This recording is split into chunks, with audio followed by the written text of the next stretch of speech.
जी अस्सलाम वालेकुम अगेन बच्चों। आई होप आप लोगों ने ज्यादा मिस नहीं किया होगा काम को। सर सलमान जो है वो भी डिस्क्राइब कर रहे थे, टेस्ट वापस दिया था तो आज इनसे पीछे रह गया था पढ़ने में। मैं नमाज पढ़ रहा था। अब आगे हम हिस्ट्री की क्लास स्टार्ट कर रहे हैं, ठीक है बच्चों।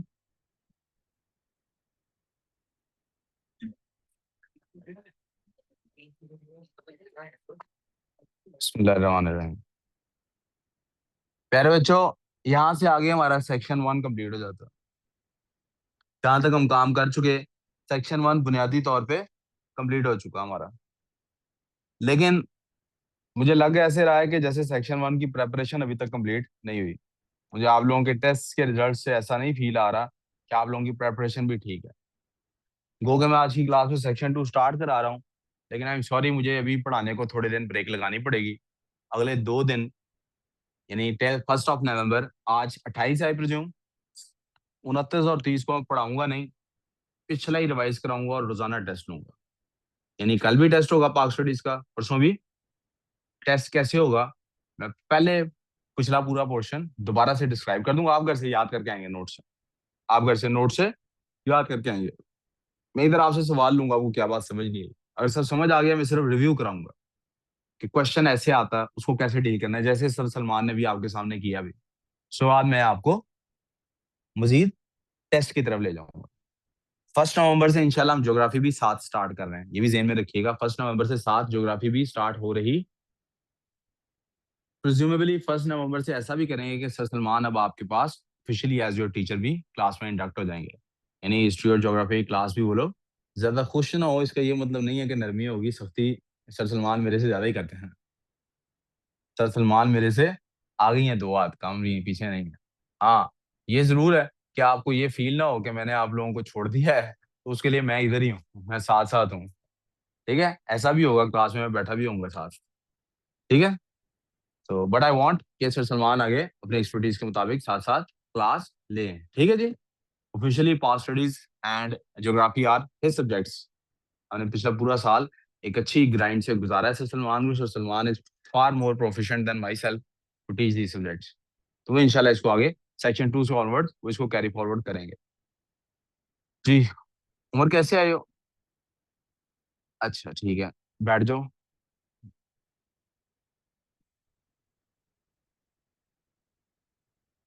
उमर, एक लम्हे के लिए जाना सर सलमान को कहना, सर सर रिक्वेस्ट कर रहे हैं कि आज बायो की क्लास ना हो और मैथ्स की डबल क्लास हो जाए। ठीक है। तो बायो की मैम को अकॉर्डिंगली कन्वे कर दें कि आज बायो की क्लास की जगह मैथ्स की डबल होगी। आज हम बेटे शुरू करने वाले हैं। जी, सारी बात है। प्यारे बेटे जरा सुनिएगा, मैं बल्कि इसको पेपर के हिसाब से बताता हूँ। जी बेटे, मैं बेटे कल आपको ये बताता हूँ, थोड़ी देर बाद बताता हूँ। बेटे ये दरवाजा बंद करो और बैठ जाओ। शयान जुनेद यहीं पे, दरवाजा बंद कर दो। आ जाओ, बैठ जाओ। पढ़ो पढ़ो। मैं मैथ्स की डबल लेना चाहता हूँ क्योंकि वो वर्कशीट ना काफी प्रोलॉन्ग हो रही है। मैं आज उसको कंप्लीट करना चाहता हूँ। तो अच्छा सुनिएगा जी। पहले बेटे मैंने पहले दिन आपको बताया था, आज इंट्रोडक्शन दे रहा हूँ सेक्शन 2 से मेरी क्या मुराद है और सिलेबस क्या कहता है।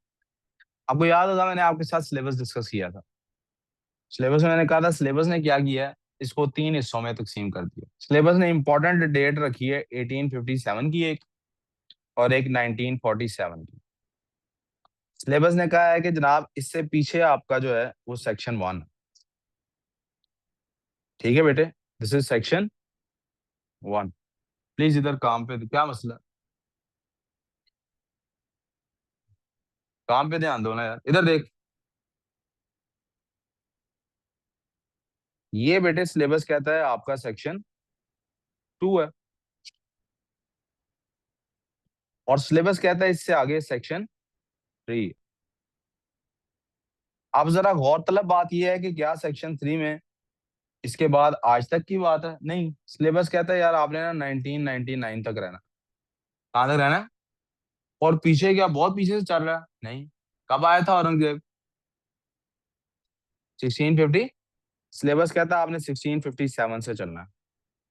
सिलेबस ना 1999 का तस्करा करता है, ना 1657 का तस्करा करता है। सिलेबस कहता है औरंगजेब से लेके मुशर्रफ के दौर के स्टार्ट तक आपने जाना है। यहाँ तक कोई प्रॉब्लम? तो मुशर्रफ के दौर स्टार्ट करा देना हमने, तो इसका मतलब है हो सकता है हम कुछ बातें 1999 के साथ 2000 की भी कर दें, लेकिन बियॉन्ड दिस हमने नहीं जाना। बियॉन्ड दिस अभी तक हमने कह रहे हैं सिलेबस में कुछ चेंजिंग्स लाएंगे। ये सर, ये उधर टेबल पे रख दो सर सलमान के। वो कल मैंने कहा था ना लेके जाना, अब थोड़ी देर बाद देखते हैं। मेरे पास अब उसका फ्रेंड नहीं है। जी, आर वी क्लियर सो फार? इधर ध्यान चाहिए यार, खाते ने साथ साथ, लेकिन इधर ध्यान दे।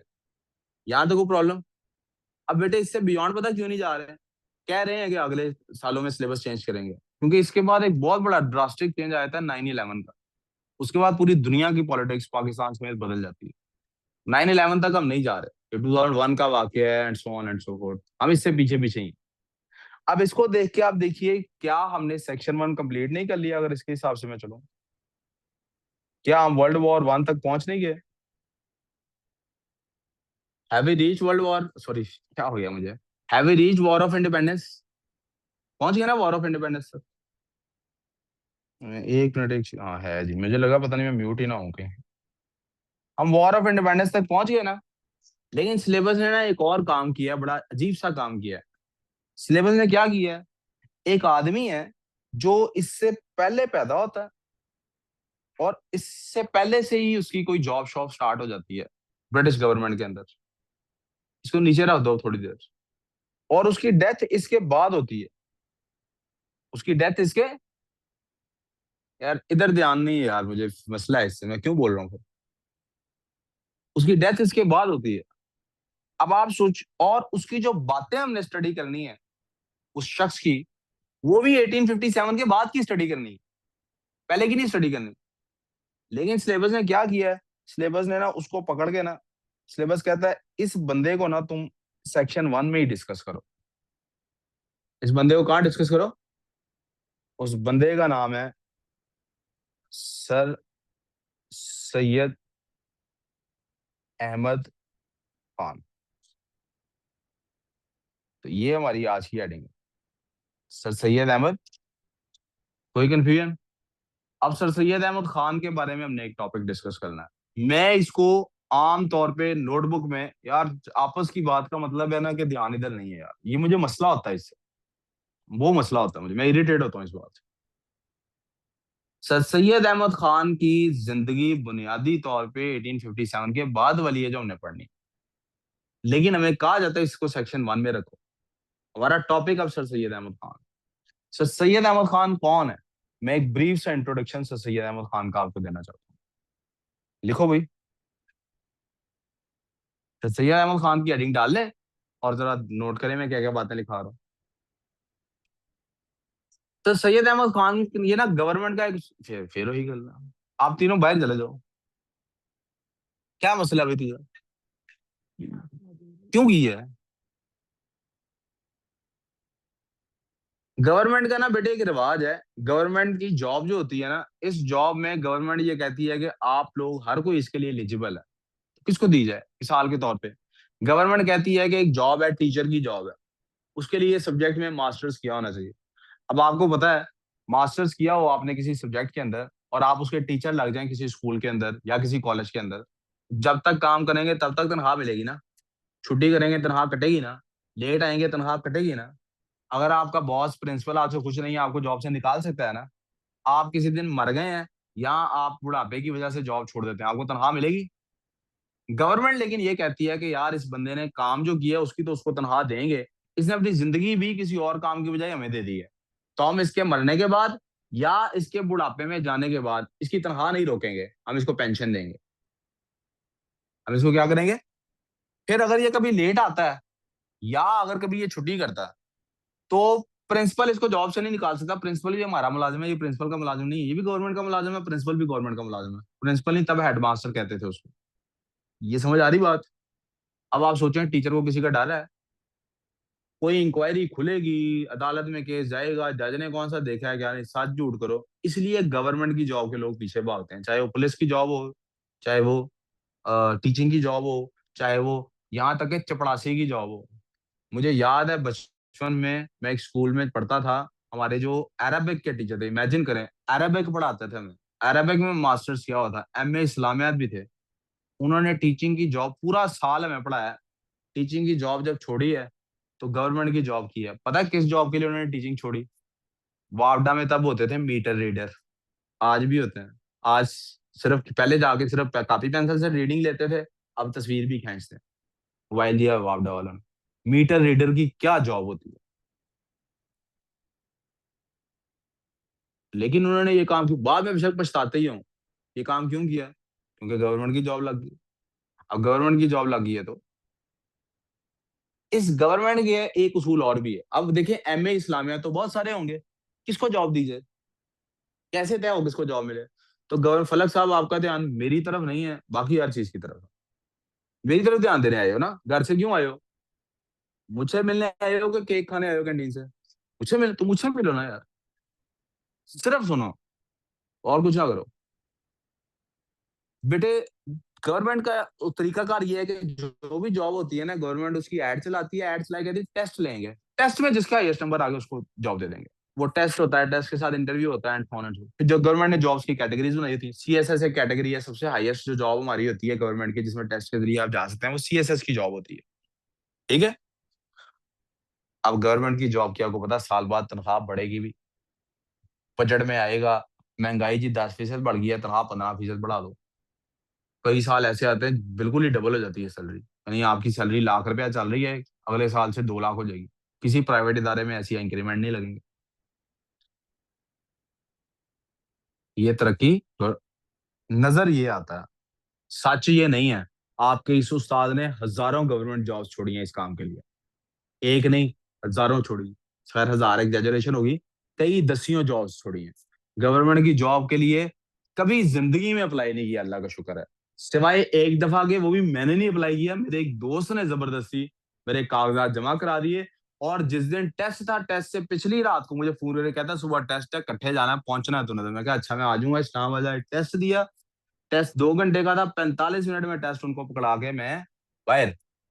और टॉप 3 में मेरा नाम था, but I didn't go for the job. क्यों नहीं गया गवर्नमेंट की जॉब की तरफ? You know, you have to realise this. ये जिंदगी, मैं ही नहीं कह रहा गवर्नमेंट की जॉब बुरी होती है, मैं कह रहा हूँ अपने गोल्स कुछ और है। अपने गोल्स ये नहीं है। गवर्नमेंट की जॉब में एक रूल और होता है, अगर आपका बाप जॉब कर रहा है और ऑन जॉब वो मर जाए थ्रू नेचुरल रीजंस और अननेचुरल रीजंस, तो आपको जॉब मिल जाती है। वही जॉब एग्जैक्ट नहीं मिलती, लेकिन आपको उस इदारे में, इदारा आपको सपोर्ट करता है।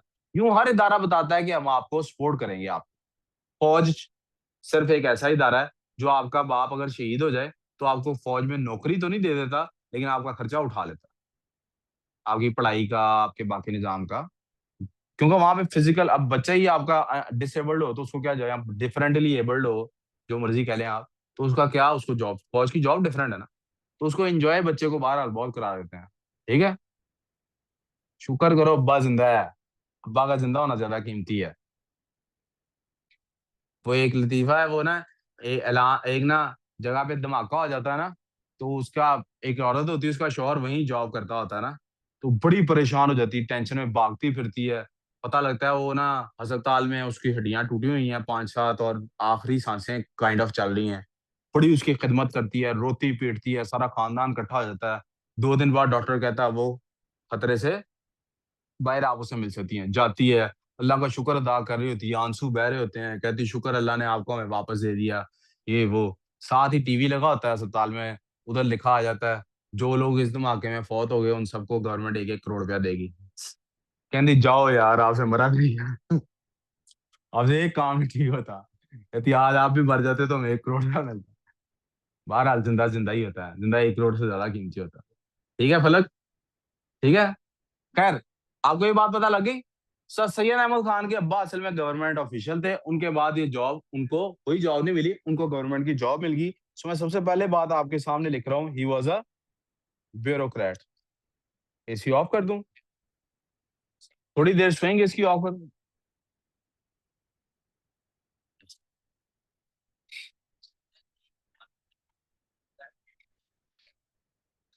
जी, 1 मिनट बेटे।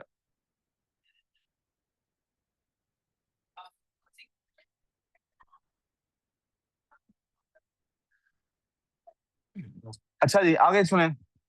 सो सैयद वाज अ ब्यूरोक्रेट, और ये ब्यूरोक्रेट भी किसमें थे? बेसिकली ये किस महकमे से ताल्लुक रखते थे? जुडिशरी से ताल्लुक रखते थे।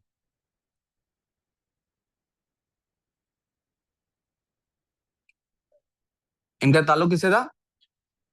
जुडिशरी के महकमे में, ये वो होता है ना मजिस्ट्रेट, उस महकमे से ताल्लुक रखता था। अब इनकी पैदाइश आपको मैं बता चुका 1857 से पहले की है। जब 1857 चल रहा था, he was living person, lively person, जिंदा थे, हयात थे, अपनी जॉब कर रहे। And he saw this whole whole thing with his own eyes. ये एक मजहबी स्कॉलर भी थे, लेकिन ये किस किस्म के स्कॉलर थे? ये रिलीजन को लॉजिकल टर्म्स में रिप्रेजेंट करते थे। मॉडर्न रिलीजियस स्कॉलर कहना चाहिए। यानी इन्होंने ये कोशिश की कि साइंटिफिक जो अंडरस्टैंडिंग है उसके मुताबिक कुरान की ट्रांसलेशन को लाया जाए। ये का कुरान ने जहाँ पे ये लिखा हुआ है उन्हें इंसान को पैदा किया, तो ये थोड़ी लिखा है कि मिट्टी का पुतला बना के डायरेक्ट पैदा किया। वो उस खुदा की तो मुराद ये है कि ऐसे ऐसे एवोल्यूशन हुई, क्योंकि एवोल्यूशन की थ्योरी चल रही थी। तो इन्होंने तफसीर भी लिखी। इन्होंने एक चीज बहुत बड़ी ऑब्जर्व की जिसकी वजह से इनका नाम बहुत ज्यादा जरूरी आता है। इन्होंने एक्चुअली दो चीजें ऑब्जर्व की जो बड़ी इंपॉर्टेंट थी इनके लिए। एक चीज इन्होंने ऑब्जर्व की कि 1857 के बाद, post 1857, Muslims were villains in the English eyes, in the British eyes. बेटे हसान आपने लिखा है। ब्रिटिश आइज में जो मुस्लिम्स थे वो क्या थे? विलेंस थे। उनका ख्याल था काम ही सारा इन्होंने किया है, इन्होंने अपनी मुसलमान हुकूमत कायम करने के लिए सारी बगावत कराई है। एक चीज इन्होंने ये ऑब्जर्व की। तो इन्होंने क्या किया? इन्होंने he worked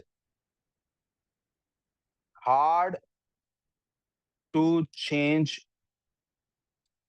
this perspective.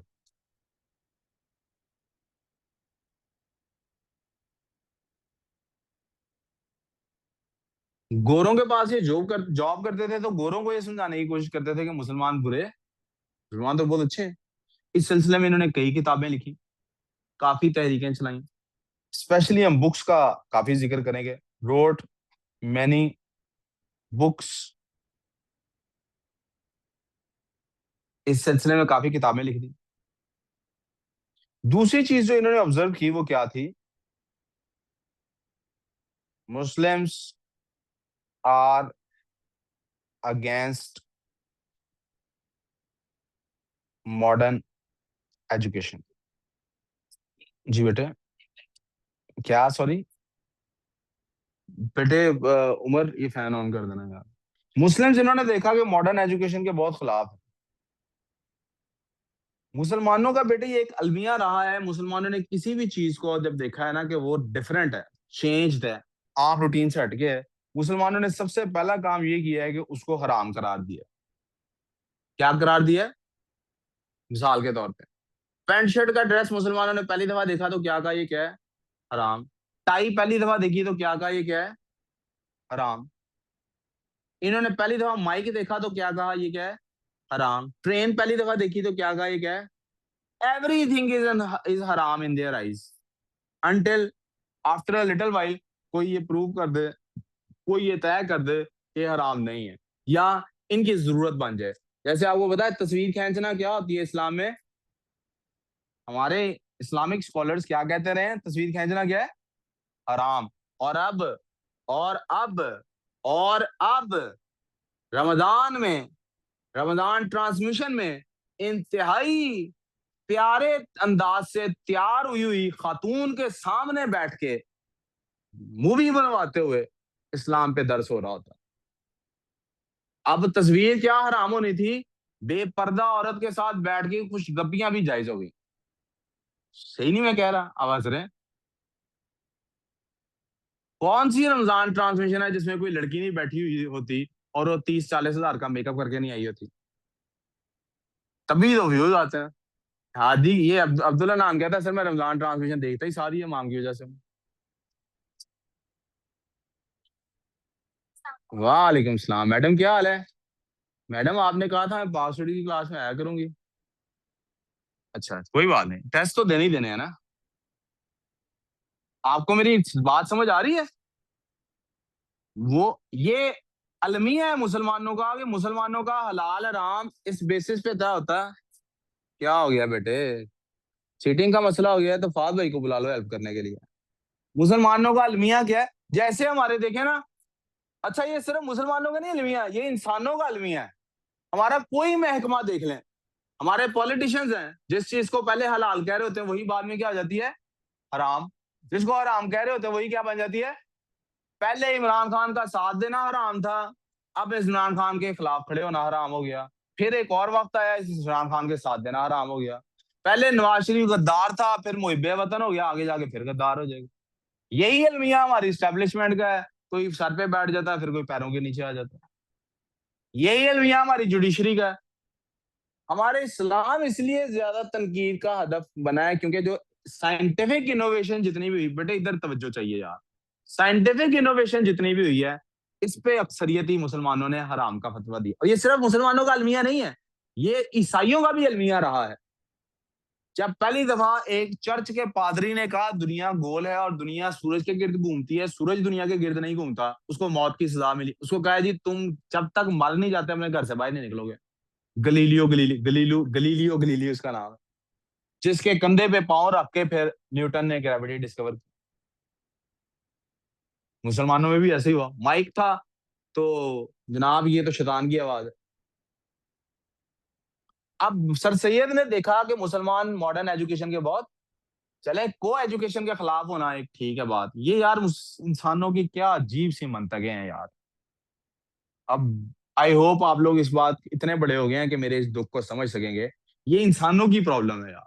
Waste पता क्या कहता है? कहता है 18 साल की जब तक उम्र नहीं हो जाती ना, लड़की को और लड़के को शादी की इजाजत नहीं होनी चाहिए। आपको पता है इस बात का? पाकिस्तान में भी ये कानून पास हो रहा है, आपको पता है इस बात का? हाँ, ये कानून गलत नहीं है, मैं इस कानून से इत्तेफाक करता हूँ वाकई यार। 18 साल तो एज हो जानी चाहिए, कोई मसला नहीं इसमें। लेकिन आपको पता है निकाह करने पे सिर्फ मना कर रहे हैं, बाकी सारी चीजें कह रहे हैं खैर है, बाकी सब कुछ जायज है। वेस्ट का और यहाँ का पाकिस्तान ये मसला है, मैं सच बोल रहा हूँ। पाकिस्तान में भी ये कानून बन रहा है अब, और वेस्ट में तो है ही है यार। कैसे जाहिल हो तुम लोग निकाह से क्यों रोक रहे थे? निकाह कहते किसको है? निकाह से रोकना, 18 से पहले निकाह नहीं हो सकता, बाकी सब कुछ जाने देना। क्या जालत है यार। खैर, मुसलमानों के क्योंकि हमारा टॉपिक पाकिस्तान स्टडीज है और हम पाकिस्तान स्टडीज में मुसलमानों की स्ट्रगल को पढ़ने वाले हैं, तो मैंने इसलिए ज्यादातर हदफ तनकीद मुसलमानों के इसलमिये को बनाया। और ये वही तनकीद है जिसको सर सैयद ने पकड़ा। यार तुझी हर शाही कही जाने हराम है हराम है, ऐसे तो तुम लोग कभी नहीं तरक्की करोगे। ऐसे तो मुसलमान को तलवार से तोप पे आना ही नहीं चाहिए था, तलवार पे ही रहना चाहिए था। तो सर सैयद ने इस बात को मद्देनजर रखते हुए क्या किया, एक साइंटिफिक सोसाइटी डेवलप की। फिर उन्होंने इस सिलसिले में बहुत सारी बुक्स लिखी और पैम्फलेट्स लिखे, और एक और काम किया, स्कूल्स एंड कॉलेजेस डेवलप किए।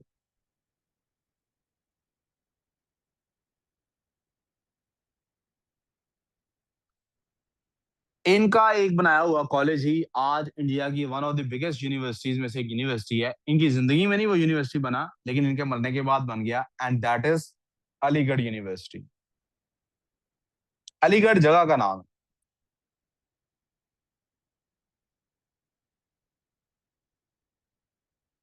है। इस सारी बात से साबित ये हुआ कि सर सैयद अहमद खान को हमारा सिलेबस ये कहता है कि ये भी एक मुस्लिम रिफॉर्मर है।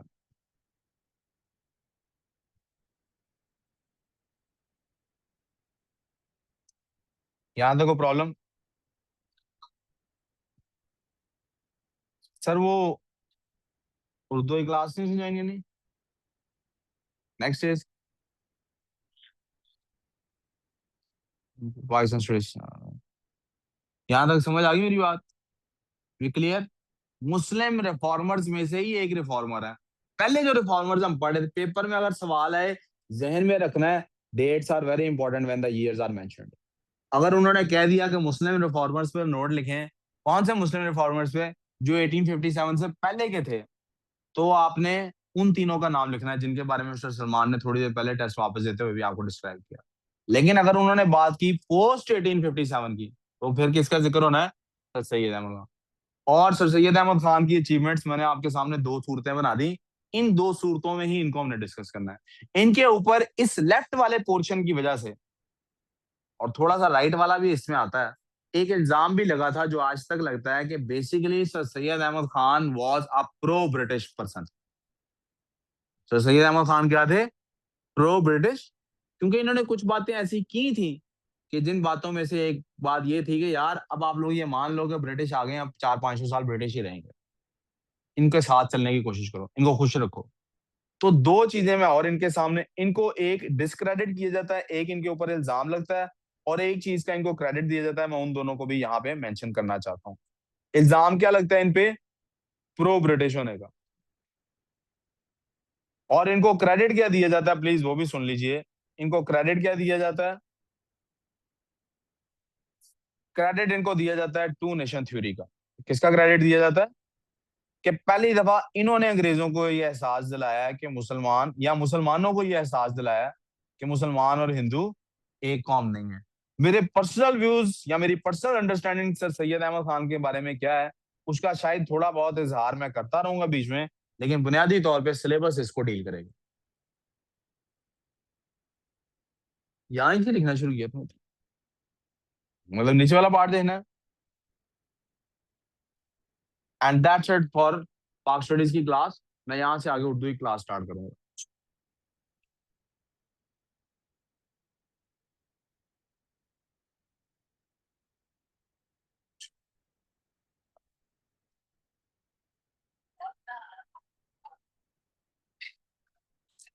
वे गुड बच्चों। सर मैम को कह दिया ना बायो की क्लास के लिए। सर ये नईम साहब जो है ना अपने, जो उधर स्टेप्स में होते थे, उनकी कॉल आ रही थी, प्लीज उन